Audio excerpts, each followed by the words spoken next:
അദ്ദേഹം പട പേടിച്ചിട്ടാണ് താനൂരിൽ നിന്നിങ്ങോട്ട് എത്തിയിട്ടുള്ളത്. അതുകൊണ്ട് പന്തം കൊളുത്തി തന്നെ ഞങ്ങൾ തിരൂരുകാർ വീട്ടിലിരുത്തുമെന്ന് നിശ്ചയദാർഢ്യമുണ്ട്.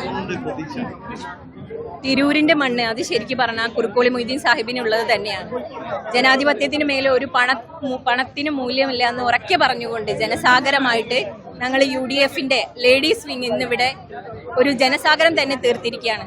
അനീതി നിറകൊണ്ടാടുന്ന ഈ കെട്ട കാലത്ത് പ്രതീക്ഷയുടെ തിരുനാളമായി ജനപക്ഷത്ത് നിന്ന് തിരൂരിന് വേണ്ടിയിട്ട് നിയമസഭയിൽ ശബ്ദിക്കാൻ തീർച്ചയായും നമ്മുടെ കുറുക്കോളി മൊയ്തീൻ സാഹിബ് തന്നെ ഉണ്ടാവുന്ന കുറച്ച് വിശ്വാസത്തോടു കൂടി ഒരു പേടിയില്ല ഞങ്ങൾക്ക്. കാരണം അദ്ദേഹം പട പേടിച്ചിട്ടാണ് താനൂരിൽ നിന്നിങ്ങോട്ട് എത്തിയിട്ടുള്ളത്. അതുകൊണ്ട് പന്തം കൊളുത്തി തന്നെ ഞങ്ങൾ തിരൂരുകാർ വീട്ടിലിരുത്തുമെന്ന് നിശ്ചയദാർഢ്യമുണ്ട്. ഞങ്ങൾ 10,000+ ഞങ്ങൾ എന്തായാലും പ്രതീക്ഷിക്കുന്നുണ്ട്. ഞങ്ങൾക്ക് മന്ത്രിയാണെന്ന് കരുതിയിട്ടുള്ള ഒരു ഭയവും ഇല്ല. കാരണം ഒരു പ്രതിപക്ഷ MLA ആയിട്ട് പോലും ഏകദേശം 300 കോടിയിലധികം വികസനങ്ങൾ ഇവിടെ കാഴ്ചവെച്ചിട്ടുണ്ട്. അത് തന്നെ മതി. അത് തുറന്ന് കാണാൻ അവർക്ക് സാധിക്കുന്നില്ല എന്നുള്ളതാണ് കാര്യം. വിജയം സുനിശ്ചിതം. സാധാരണക്കാരായ ഞങ്ങളെ കുറുക്കോളി സാഹിബ് 10,000 വോട്ടിന് വിജയിക്കുമെന്ന് ഉറപ്പ് തരുന്നു.